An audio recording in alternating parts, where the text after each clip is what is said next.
¿Cómo están, queridos amigos? Bendiciones para todos ustedes. Es un agrado, como siempre, poder saludarles a ustedes, a todos los que ven y verán este pequeño video. Bendiciones desde Uruguay. Queridos amigos, en esta oportunidad quiero hacer una breve respuesta a algunos comentarios que he visto eh, que hacen sobre la defensa apologética del católico. De alguna manera, hay ciertas personas que creen que el católico de alguna manera estaría cayendo en un error al usar las escrituras para hacer la defensa de sus dogmas de fe, para defender la postura católica. Entonces, muchos por ahí creen que esto es como una especie de error o contradicción. Muchos dicen, pero ¿cómo es que el católico va a apoyarse en las escrituras para defender dogmas de la Iglesia Católica si el católico de alguna manera no cree en la solo escritura? Entonces, ¿por qué usa las escrituras para defender de alguna manera a los dogmas católicos? Yo creo que esto parte de un error, de un gran error. El católico, cuando hace apología, cuando defiende los dogmas católicos, la tradición de la iglesia, cuando defendemos las doctrinas cristianas, las doctrinas católicas, nosotros usamos las escrituras, pero no, escuchen esto, pero no como si la defensa de nuestra fe dependiera únicamente de las escrituras. No es que nuestra apología y nuestra defensa de la fe dependiera únicamente de las escrituras. Por ejemplo, si yo fuera a defender los dogmas, por ejemplo, la infalibilidad del Papa, del magisterio, ¿verdad? O la primacía de Pedro, la autoridad petrina, etcétera, yo voy a usar las escrituras. Pero no pensando que toda mi defensa depende de esas escrituras que yo voy a citar. ¿Por qué, queridos amigos? Porque como católico, nosotros tenemos la tradición de la iglesia. En la tradición de la iglesia nosotros encontramos todas estas enseñanzas y todas estas verdades. Nosotros usamos las escrituras porque, primero, las escrituras son documentos católicos. Las escrituras son documentos católicos. Las escrituras, o sea, lo que viene a ser el Nuevo Testamento, ¿verdad? Y lo que sería el primer compendio que fue formalizado y definido como cánones, ¿verdad? De fe, o sea, como libros inspirados para la iglesia, eso fue llevado adelante por los católicos. Es documento de alguna manera católico. Entonces es parte de la tradición católica. Nosotros tenemos la tradición, ¿verdad? Con T mayúscula, y tenemos las escrituras, y ambas convergen, se apoyan mutuamente. Cuando nosotros usamos las escrituras, la usamos para demostrar que las escrituras apoyan a la tradición. Y cuando nosotros usamos la tradición, ¿verdad? La usamos para demostrar que la tradición apoya las escrituras. Porque las dos conviven perfectamente, se apoyan y básicamente estas dos vías que nosotros tenemos son nuestras vías de la defensa, ¿verdad? Las dos se complementan, las dos se ven juntas. Es más, antes de las escrituras solamente teníamos la tradición. Por lo tanto, para un católico, supongamos que la iglesia no hubiera escrito los evangelios, ¿verdad? Supongamos que Dios no hubiese inspirado a los escritores a escribir estos documentos. Aún así, nosotros tendríamos la tradición, porque la iglesia, por más de casi 40 años, no tuvo ni siquiera un libro de los evangelios de las cartas de Pablo o de Pedro o de Juan. Esto se dio mucho después. Ya habían pasado muchos años. Podemos decir que pasaron, ¿verdad? Décadas. Pasaron décadas desde la fundación de la iglesia hasta las primeras escrituras que llevaron a cabo, por ejemplo, Lucas, Marcos, Mateo, ¿no? Pablo, Pedro, Juan. Pasaron décadas, pero la iglesia ya existía y la iglesia vivía y permanecía sin las escrituras. ¿Por qué? Porque la iglesia tenía la tradición de la iglesia. Por décadas, incluso por siglos. Porque aún después que se empiezan a escribir los primeros evangelios y las primeras cartas, la iglesia no tenía todo eso como en un compendio. De hecho, la carta que Pablo le mandó a los Corintios, a la iglesia de Corintios, esa carta quedó allí. No había una copia para los Gálatas de la carta de Corintios. Tampoco los corintios tenían una copia de la carta a los Gálatas, ni los filipenses tenían la carta a los corintios y a los tesalonicenses. Cada carta fue mandada a un grupo específico y ellos mantuvieron esas cartas allí, hasta que después de mucho tiempo empezaron a hacer copias. Y ahí podemos decir que las cartas empezaron a propagarse y la iglesia pudo empezar a tener copias de esas cartas. Para que la iglesia de Corinto tuviera una copia de la carta de Pablo a los Gálatas, pasaron, hermanos, décadas y décadas. Pero estamos hablando de décadas. Incluso podríamos hablar hasta de siglos. Entonces, la iglesia se mantuvo por la tradición, hasta que la Santa Iglesia Católica tomó, ¿verdad?, la decisión de definir entre todos los escritos que tenían, cuáles eran los escritos que ellos consideraban inspirados por el Espíritu Santo. Y ahí empezar a realizar el primer compendio formalizado y después de forma dogmática llamarles, ¿verdad?, el canon de las escrituras. Yo le voy a leer un poco lo que dice el Catecismo de la Iglesia Católica sobre el canon de las Escrituras.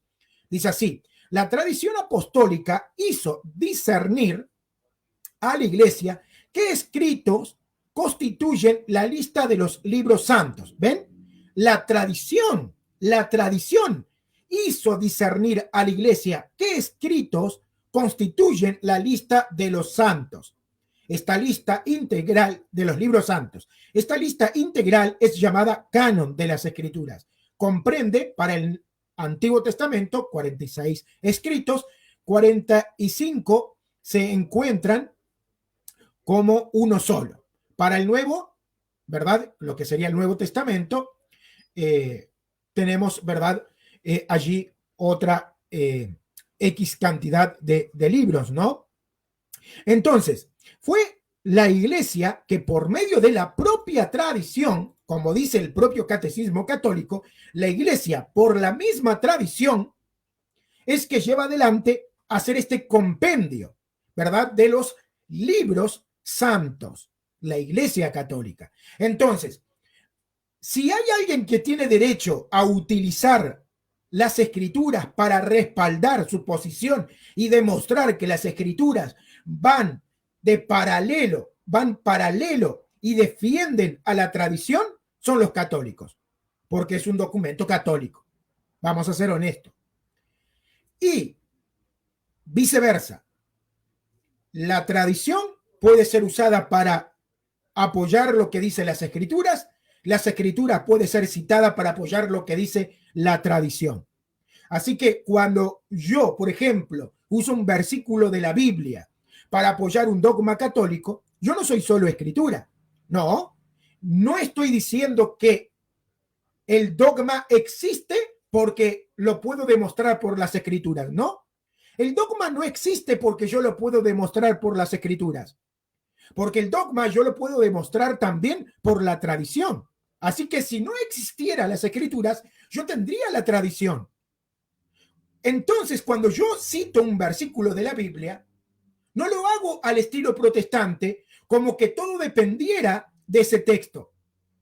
Lo hago en pos de saber que las escrituras son parte de la tradición y que las escrituras apoyan, respaldan esa tradición que yo estoy defendiendo, y que la tradición defiende, ¿verdad?, la autoridad, la validez y la inspiración de las escrituras. Ambas cosas se complementan y se defienden. ¿Por qué? Porque básicamente son la misma cosa. A esto la iglesia le llama el Verbus Dei. ¿Por qué? Porque el Verbus de Dios, el verbo de Dios, ¿verdad?, que es Cristo, es la palabra viva. La palabra de Dios que se dio por escritura y la palabra de Dios que se da por transmisión también en la tradición y que se sigue dando a la iglesia, guiándola por medio del Espíritu Santo para que siga enfrentando las problemáticas que pueden encontrar en su diario vivir, etcétera, y llevando a la iglesia y conduciendo a la iglesia a la perfección. La palabra de Dios no se limita a las escrituras. La palabra de Dios va más allá de las escrituras. Las escrituras son parte de la palabra que es Cristo, parte, aquellas cosas que Cristo dijo y que Dios quiso que quedaran por escrito. Pero hay cosas que Dios también se las ha dado a la tradición y que Dios le sigue dando a la iglesia por medio de las autoridades que Dios mismo ha establecido para guiar a la iglesia en su tránsito en esta tierra, en esta vida, ¿ok? Muy bien, voy a leer algunos comentarios, son pocos, pero vamos a saludar a Jerónimo, un hermano de aquí de Uruguay, que siempre saluda. Un gusto poder tenerte por aquí, Jerónimo. La hermana Lola, de allí de Argentina, bendiciones. Luis, ¿viste el diálogo sobre la sola escritura de Santi Alarcón con Jorge Carrillo? No, sinceramente no lo he visto, voy a verlo. No sabía que habían tenido un diálogo. La verdad, no sabía que tuvieron un diálogo, pero lo voy a chequear. Pedro dice, ¿cuándo hacemos un en vivo, hermano? Cuando quieras. Solamente coordinamos y hacemos. Rubito, bendiciones. Bendiciones para tu vida. La palabra misma lo refiere. Ellos tienen que probar que su palabra es solo lo escrito. Exacto. Ellos tienen que probar que la palabra de Dios solamente es lo escrito, cosa que no se puede probar. Eso no se puede probar. Al contrario, la Biblia muestra que la palabra de Dios va más allá de las cosas que están escritas. Saludos desde Guatemala, Apologética Nazaret. Un saludo, atentamente, José Aquino. Sigue adelante, como diría San Jerónimo. Desconocer las escrituras es desconocer a Jesucristo. Amén. Saludo para Rigo. Tuvimos un diálogo, pero precioso, con Rigo y con el hermano Garro. La verdad, un diálogo muy lindo, y con el hermano Paco también, y otro hermano más que ahora se me fue el nombre, pero fue un diálogo precioso. Dice Luis, sí, Luis, video me pide que lo reaccione.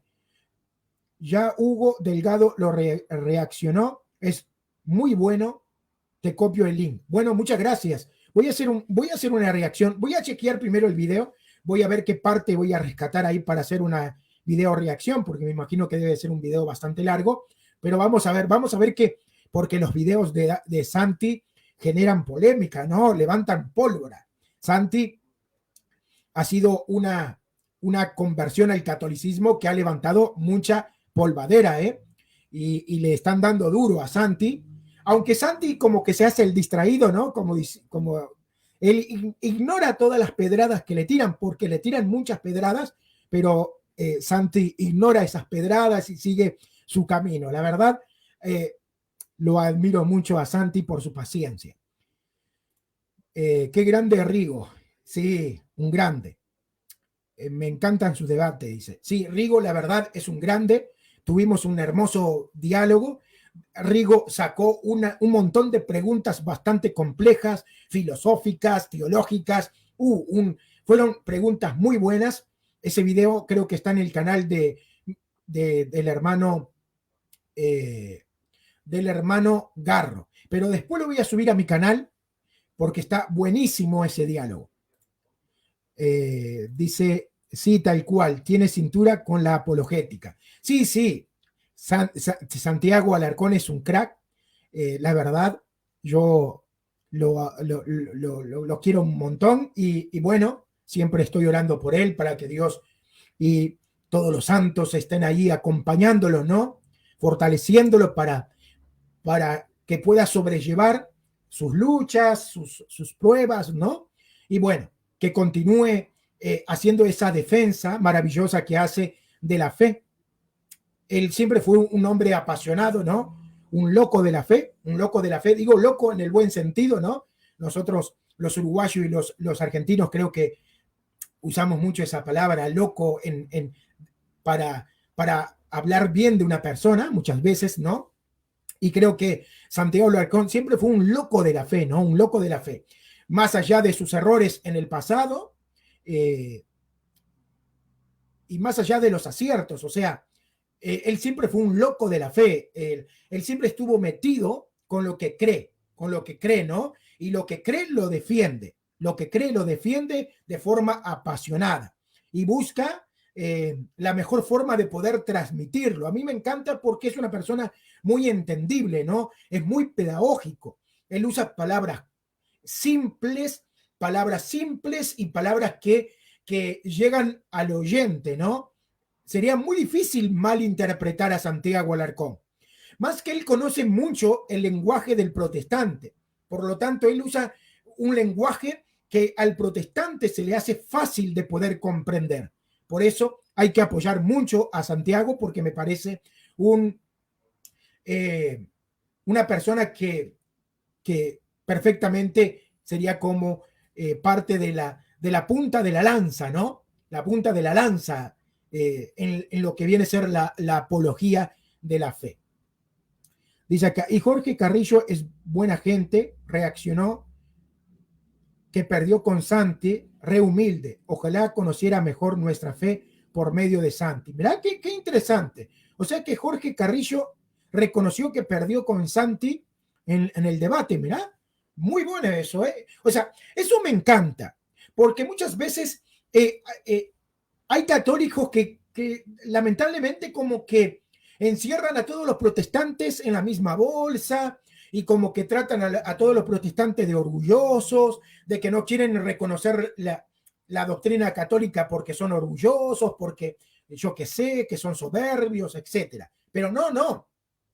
Hay protestantes que son muy honestos. Simplemente no entienden, no comprenden y no ven las cosas como la vemos nosotros. Entonces, no es un tema de que son orgullosos, que son soberbios. Es que no lo pueden entender como lo entendemos nosotros. Y eso es grande, que una persona protestante reconozca cuando se equivoca. Esto le demuestra también a los católicos que dentro del mundo protestante hay personas que nos enseñan mucho sobre una buena conducta moral y ética. Sí, hizo un video posterior, Jorge. Mirá qué bueno. Me alegro un montón. Hay que orar mucho por Jorge entonces para que el Espíritu Santo lo ilumine. Muy bien, queridos amigos, Dios me los bendiga. Voy cerrando por aquí este pequeño video. Simplemente quería hacer esa aclaración porque me parece interesante, ya que he visto que muchos dicen que como que el católico no tendría derecho de usar la Biblia para sostener los dogmas católicos, cosa que sería ridículo cuando la Biblia y el Nuevo Testamento es una compilación católica, que los católicos fueron los que determinaron qué libros incluir como libros inspirados y parte del canon para la iglesia y parte de la tradición. Pero bueno, leo el último comentario. Dice, lo que sucedió es que en el debate se trataron las consecuencias de la sola escritura. Ah, claro, muy bueno el tema. Seguramente lo propuso Santiago, porque ir por ahí es lo mejor. No tanto la base de la solo escritura, sino las consecuencias. Yo hice un debate donde quise demostrar eso también. O sea, la solo escritura no propone traer un mundo relativista, un mundo donde cada persona pueda tomar su postura. No, no es lo que propone la solo escritura, pero es a lo que conduce. Es como una política de Estado, ¿no? Todos los políticos, no, proponen sacar adelante al país, hacer prosperar al país, ayudar al pueblo, etcétera. Pero a la hora de implementar lo que ellos tienen en mente, muchas veces pasa todo lo contrario. Y resulta que las ideas que tenían no conducen al progreso, sino que conducen a la quiebra. Y bueno, básicamente lo mismo. La sola escritura no propone que las escrituras se relativicen y que cada grupo saque sus propias conclusiones, pero es a lo que lleva. Entonces, una cosa es lo que propone teóricamente la solo escritura, y otra cosa es lo que sucede a la hora de aplicar la solo escritura, ¿no? Que serían como las consecuencias de aplicar el principio de la solo escritura. Y me parece muy bueno por donde llevaron entonces el diálogo. Bueno, queridos amigos, ahora sí, bendiciones. Dice tal cual, bonito en la teoría, es como un Monet de lejos muy bien, pero de cerca es un desastre. Sí, exacto, exactamente. Bendiciones, bendiciones. Bendiciones, queridos amigos. Dios me los bendiga, Dios me los guarde.